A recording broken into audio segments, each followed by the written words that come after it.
We have Liliana Diaz-Vazquez here with us. I'm really excited to have her here.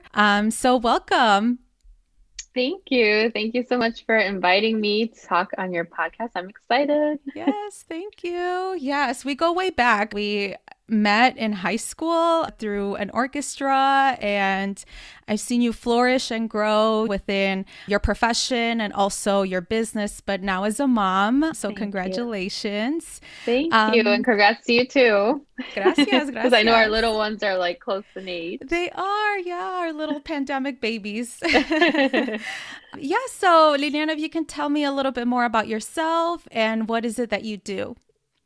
Okay, so yeah, my name is Liliana Diaz-Vasquez, and I am a bilingual speech language pathologist. I work with children who have a variety of communication disorders, primarily in the school setting. So, as of right now, I currently work full time in a predominantly Latinx neighborhood here in Chicago at one school. And I work with students pre-K through eighth, although the majority of my students are pre-K through second or third grade, I would say. And these are students that have a variety of communication disorders like language delays, children on the spectrum, children with syndromes who may have difficulty communicating or may have delays with their communication abilities. So, yeah, that's what I do full time. Other than that, I am also a full time mom. I also run my business, Bilingual Speechy, which is really focused on creating activities and materials and resources for educators, speech language pathologists, and parents, is my other business that I do. Yeah, yeah, and that has flourished. I mean, since the time that Yes. I've met you, so congratulations. It's Thank you. phenomenal. And it's telling that there is a need with regards to communication disorders, but also like you have been very instrumental in providing parents with guides and resources so that they can implement those things at home. And we'll definitely touch base on that. But I first wanted to kind of get a better idea of what really inspired you to become a speech language pathologist. If you can give us a little bit of background on that. Yeah, so I didn't know I wanted to be a speech therapist in the beginning. I was actually at UIC studying psychology as a freshman and undergrad, and I took courses for my major, and I just really wasn't feeling like that's what I wanted to do. And my mom was actually the one who told me about the field, and she told me to look into it because my youngest sister, who's, I mean, she's older now, but like when she Mhm. was younger, she got speech therapy when she was just like, I want to say like 3 or 4 years old. So my mom kind of went through that whole process with her and just like in the school setting, how she was also getting services there. And so she saw like all of the progress that my sister made.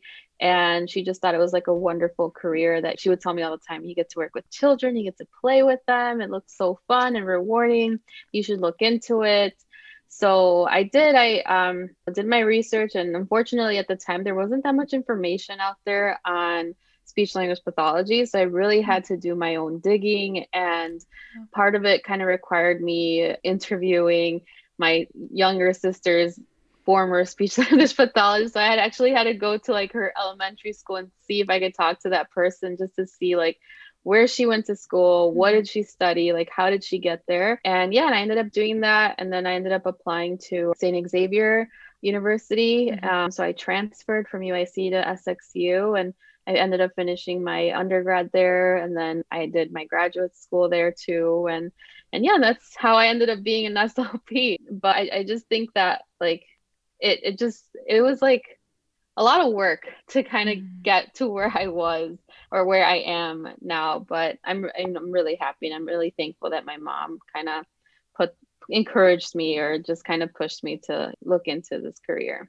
Yeah, no, that's great. And it's telling how our mothers influence us, right, in our day-to-day lives, and even how that can even make an impact to our career trajectory as well. Hmm. And so I'm glad that she kind of planted that seed for you, and then you did it Hmm. on your own, and you researched, you networked, and yeah, that is great. And so as far as with speech therapy within the Latinx community, what are the common misconceptions about that as far as with seeking therapy? Because as you mentioned, it's sort of a new field. It's been around, but when it comes to the Latinx community or the bilingual community, nothing much is out there. So I'm sure that this is what really inspired me to reach out to you about that, and how we can kind of start that conversation, especially with mothers who perhaps are kind of in the they're kind of in that verge of like, okay, should I take my child to speech therapy, Mhm. or how does that look like? Yeah, I would say that some of the common misconceptions that I've heard like throughout the years, and this is my ninth year working as an SLP, but one of like the main ones I would say is like that sometimes you'll get families or outsiders that may hear a parent or their parents' concerns, and that their child's not quite talking quite yet, or that their child's not quite saying as many words. And something that's commonly said a lot, I would say, is that you should just wait and see. I've heard it before, like not only in like with family members that I just had conversations with, but like with the families that I've also worked with, that oftentimes they'll seek out services kind of late. And then when I'm like asking them, like, why are they just barely seeking services now? Just to kind of get an understanding, a lot of the times it's that like they'll say, oh, well, my pediatrician had said that my child will just grow out of it. Or I heard that maybe I should just like wait and see if my child will just eventually catch up. And research suggests that about 50 to 70% of children who have just delays with their communication skills, and we're just talking like delays, there's nothing else going on, it's just a straightforward communication delay, there's no other underlying factors that may influence this. A lot of times research does say that children sometimes with that type of delay will recover. However, there's still that percentage, that like 20% of children that might not, and it can have like long-term negative effects or impacts on Mm-hmm. their later development, and that could be like academically, linguistically. So I just really stress all the time to parents that if you have concerns, or if something doesn't quite feel right, or Mm-hmm. you just have a feeling that, you know what, like maybe this isn't normal, then definitely seek out a speech language pathologist, get your child evaluated, because you never know. Like, and then I think the benefits of just starting early, there's so many benefits to it. And then if your child just truly just has like a delay, maybe it just needs support, they could eventually just catch up pretty fast with like the Mm-hmm. services and supports needed. So I would definitely say that's one of the biggest things I've heard, is just the wait and see, but you don't want to follow that kind of belief. Right, right. Yeah. And one of my questions, kind of following that, is like, what are some of the common signs? Like, I have a 20-month-old, he is very communicative, he picks up on words, right? But like, is there a certain time in their development where then you're like, okay, maybe I should seek therapy or speech Mhm. therapy, right? So, based on your experience, like, what are the most common signs so that parents can kind of pick up on that? There are general developmental milestones, and I mean like general because like every child Mm-hmm. develops on their own, but these are sometimes used just as a reference or as a guide for development in general. And then there's also milestones for communication as well. So typically, like let's say by 1 or 12 of age, according to developmental milestones for communication, expressively, your child might have about like anywhere from like 6 to 7 words around that 12-month mark. Once again, this is just like a general guideline. Every child is different, but these guidelines can sometimes help us. So, like, let's say if your child is like 12 months, for example, and hasn't said any words, then that can kind of spark that like concern, where you might kind of start wondering, okay, maybe I need to seek out services. Same thing for like, let's say 24 months, we would typically expect the child expressively to start combining two words together by 24 months of age. And then by 3 years old, they're like speaking like simple sentences. By 4 year olds, it's like complete, full sentences. So like these are just kind of like general guidelines that can kind of help us. It doesn't mean that every child's going to fit perfectly into those guidelines. Like there are lots of variations Sure. across all children, but I think it's helpful, so that way parents can have an idea of like what to expect.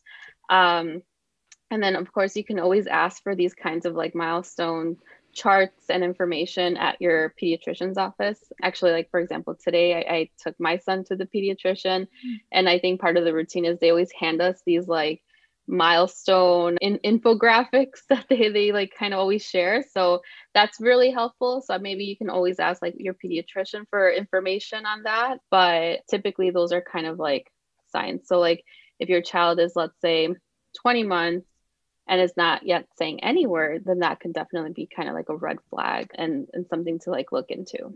Right.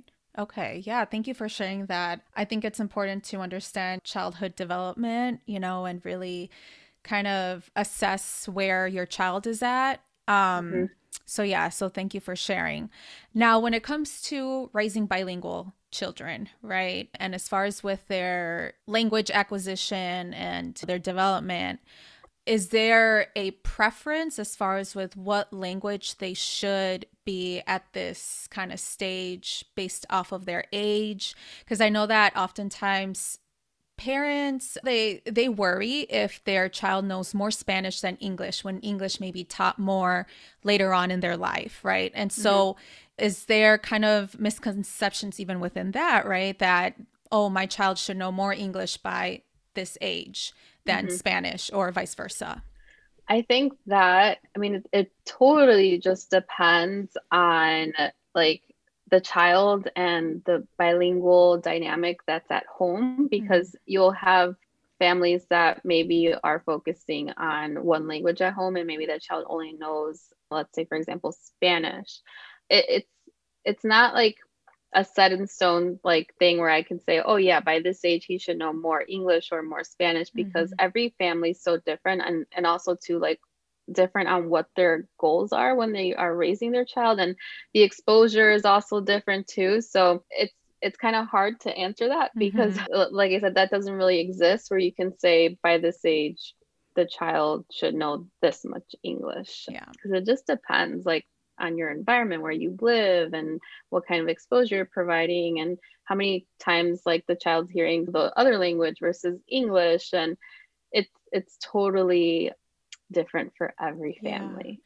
Yeah, so just in general, right? Like for whether if it's English or Spanish, Hmm. just kind of assessing the child, making sure that by this age they have picked up on X amount of words, regardless in which Yeah, language. so like if you're referring to communication milestones for bilingual children, like how many words they should have, is that what you were kind of Mm-hmm. going towards? Yeah. So communication milestones are the same across all languages when it comes to just general development of how communication evolves over time. So we would still follow those general guidelines, like by one, like 6 to 7 words, by two, like 2 word utterances, by three, sentences. That still kind of goes the same. And then the only difference is now you're accounting for both languages. So if you're counting vocabulary, so let's go back to like that example with the 12-month-old. If I'm saying, okay, by 12 months, your child should have around 6 to 7 words or 6 to 10 words, you have to take into consideration both languages. So you would count the vocabulary in, let's say, Spanish and English and use that as the sum to say how many words your child has. Mm. Wow, So that's now you're just interesting. you have to take into consideration both languages and just kind of take them as the grand total. Yes. Okay. Hmm. Yes, thank you for sharing that because that can be a little confusing, right, for bilingual Hmm. families. And yeah, and so that was one of the big questions that I had to see, okay, basically my child knows both languages, right? And how should I Hmm. kind of assess where they're at and whether if I should decide in them seeking speech therapy.